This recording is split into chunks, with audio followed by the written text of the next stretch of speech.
प्रिय आत्मा, आप सभी को जय मसीह की। आज हम बात करेंगे 40 दिन उपवास प्रार्थना क्यों रखा जाता है। क्या ये सिर्फ एक परंपरा है या इसके पीछे कोई गहरा आत्मिक रहस्य छुपा है।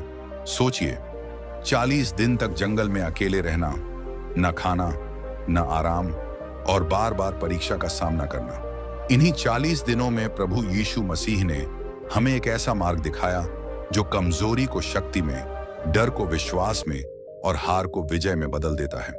जब जीवन में शैतान आपको तोड़ने की कोशिश करता है, जब समस्याएं पहाड़ जैसी लगती हैं, जब कोई इंसान साथ नहीं देता, तब 40 दिन का उपवास और प्रार्थना हमें सीधे परमेश्वर के सामर्थ्य से जोड़ता है। तो क्या 40 दिन का उपवास सिर्फ भूखा रहना है या यह आत्मा को जगाने, विश्वास को मजबूत करने और आने वाली आशीषों की तैयारी है। आइए आज इसी सच्चाई को जानेंगे और समझेंगे कि 40 दिन उपवास प्रार्थना क्यों रखा जाता है। अंत तक जरूर बने रहिए, क्योंकि हो सकता है यही संदेश आपकी परिस्थिति बदल दे। प्रिय आत्मा, आप सभी को प्रभु यीशु मसीह की जय हो। आज हम प्रभु यीशु के नाम में बात करेंगे। 40 दिन का उपवास और प्रार्थना क्यों रखा जाता है। क्या यह केवल कोई मानवीय रिवाज है? नहीं प्रियजन, यह परमेश्वर के वचन में गहराई से जड़ा हुआ एक आत्मिक मार्ग है जो हमें प्रभु यीशु मसीह के जीवन से सीधे सिखाया गया है।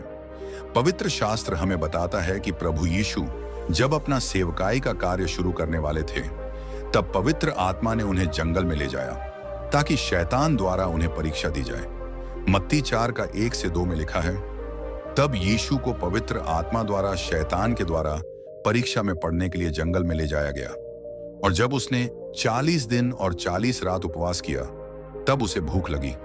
लूका 4 का 1 से 2 में भी यही वर्णन है। यीशु पवित्र आत्मा से भरकर यर्दन से लौटे और आत्मा की अगुवाई से जंगल में ले जाए गए, जहां 40 दिन तक शैतान के द्वारा परखे जाते रहे। और उन दिनों में उन्होंने कुछ भी न खाया, और जब वे समाप्त हुए तब उन्हें भूख लगी। प्रभु यीशु ने 40 दिन और 40 रात पूर्ण उपवास रखा। कोई भोजन नहीं, कोई आराम नहीं, केवल परमेश्वर के साथ एकांत में समय। यह उपवास उनकी शारीरिक कमजोरी का समय था, परंतु आत्मिक सामर्थ्य का समय भी। ठीक उसी समय शैतान ने 3 बड़ी परीक्षाएं दी। पहली परीक्षा भूख की। शैतान ने कहा, यदि तू परमेश्वर का पुत्र है तो इन पत्थरों को रोटी बना दे। प्रभु यीशु ने उत्तर दिया, लिखा है, मनुष्य केवल रोटी से ही नहीं जीवित रहेगा, परंतु हर एक वचन से जो परमेश्वर के मुख से निकलता है। मत्ती 4 का 4। प्रिय आत्मा, देखिए, प्रभु ने शारीरिक भूख के सामने भी परमेश्वर के वचन को चुना। उपवास हमें सिखाता है कि असली जीवन परमेश्वर के वचन से है, न कि केवल भोजन से। जब हम उपवास रखते हैं, हमारा शरीर कमजोर होता है, परंतु हमारा आत्मिक मन परमेश्वर के वचन पर टिका रहता है। दूसरी परीक्षा, परमेश्वर की परीक्षा लेने की। शैतान ने प्रभु को मंदिर की चोटी पर ले जाकर कहा, यदि तू परमेश्वर का पुत्र है तो नीचे कूद जा, क्योंकि लिखा है, वह तेरे लिए अपने दूतों को आज्ञा देगा, वे तुझे हाथों हाथ उठा लेंगे। प्रभु यीशु ने कहा, फिर से लिखा है, प्रभु अपने परमेश्वर की परीक्षा न लेना। मत्ती 4 का 7। प्रभु ने दिखाया कि परमेश्वर पर भरोसा आज्ञाकारिता में है, न कि चमत्कार की मांग में। उपवास और प्रार्थना में हम भी यही सीखते हैं। हम परमेश्वर से कहते हैं, तेरी इच्छा पूरी हो, न कि मुझे प्रमाण दे। तीसरी परीक्षा, दुनिया की शक्ति और आराधना की। शैतान ने ऊंचे पहाड़ पर सारे राज्य दिखाकर कहा, यह सब मैं तुझे दूंगा यदि तू गिरकर मेरी आराधना करे।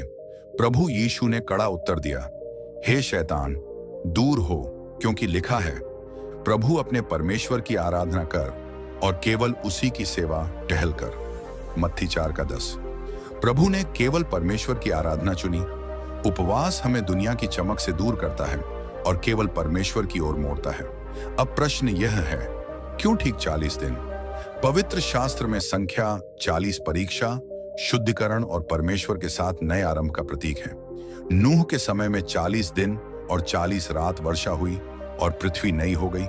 मूसा सीनै पर्वत पर 40 दिन और 40 रात परमेश्वर से बात करते रहे और व्यवस्था पाई। इस्राएलियों ने 40 वर्ष जंगल में बिताए, जहां परमेश्वर ने उन्हें शुद्ध किया। एलियाह 40 दिन और 40 रात चलकर होरेब पर्वत पर परमेश्वर से मिला। नीनवे के लोग 40 दिन की घोषणा पर पश्चाताप करते हुए उपवास रखे। प्रभु यीशु का 40 दिन का उपवास इन सब की पूर्णता है। जहां आदम ने ईडन में परीक्षा में हार मानी, वहीं प्रभु यीशु ने जंगल में विजय प्राप्त की। वे हमारे स्थान पर खड़े होकर परीक्षा में जीते, ताकि हम भी उनकी सामर्थ्य से जीत सकें। प्रिय भाई बहन, 40 दिन का उपवास और प्रार्थना रखना परमेश्वर के सामने अपनी निर्भरता दिखाना है। यह समय है जब हम पाप से पश्चाताप करते हैं, पुरानी आदतों को छोड़ते हैं और परमेश्वर की इच्छा जानने के लिए आत्मा को खोलते हैं। प्रभु यीशु ने मत्ती 6 का 16 से 18 में कहा, जब उपवास करो तो उदास मुख मत बनाओ, परंतु सिर पर तेल लगाकर और मुंह धोकर उपवास करो, और तेरा पिता जो गुप्त में देखता है वह तुझे प्रतिफल देगा। उपवास गुप्त में होता है, परंतु परमेश्वर इसे देखता है और सामर्थ्य देता है। जब प्रभु यीशु 40 दिन के उपवास से निकले तो वे कमजोर नहीं थे, वे पवित्र आत्मा के सामर्थ्य से भरपूर थे। स्वर्गदूत उनकी सेवा करने आए और फिर उनकी सेवकाई शुरू हुई। चंगा करना, मुक्ति देना, परमेश्वर की महिमा प्रकट करना। आपका भी यही अंत हो सकता है। जब आप 40 दिन उपवास और प्रार्थना में बिताते हैं तो आपकी कमजोरियां परमेश्वर की शक्ति बन जाती हैं। आपकी प्रार्थनाएं गहरी हो जाती हैं, आपका विश्वास मजबूत होता है और परमेश्वर नई राहें खोलता है। यदि आपके जीवन में कोई बंधन है, डर, क्रोध, लालच, बीमारी, टूटा रिश्ता, तो इस उपवास में परमेश्वर के सामने लाएं। रोज कहें, हे प्रभु यीशु, मेरी कमजोरी तेरी सामर्थ्य बन जाए, मुझे परीक्षा में विजयी बना, केवल तेरी आराधना करूंगा। परमेश्वर वचन देता है, मुझ पर भरोसा रखने वालों को नई सामर्थ्य मिलेगी, वे उकाबों के समान उड़ेंगे। यशायाह 40 का 31। तो आज प्रभु यीशु के नाम में निर्णय लें। यदि आपका हृदय तैयार है तो प्रार्थना करें, हे प्रभु यीशु मसीह, मेरे उद्धारकर्ता, मुझे 40 दिन का यह उपवास और प्रार्थना रखने की सामर्थ्य दे। मेरे पाप क्षमा कर, मुझे शुद्ध कर और तेरे सामर्थ्य से भर दे। तेरी इच्छा मेरी इच्छा बने। आमीन। अंत में एक छोटा सा प्रश्न आपके लिए।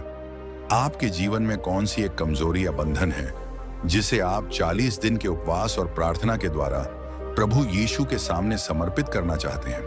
कृपया नीचे कमेंट में अपना जवाब लिखें। आपका यह जवाब लिखना आपके लिए एक छोटा कदम होगा और प्रभु यीशु उसे देखकर आपके साथ काम करेंगे। और वीडियो को लाइक और चैनल को सब्सक्राइब करना ना भूलें। प्रभु यीशु आप सबको आशीष दें। जय मसीह की।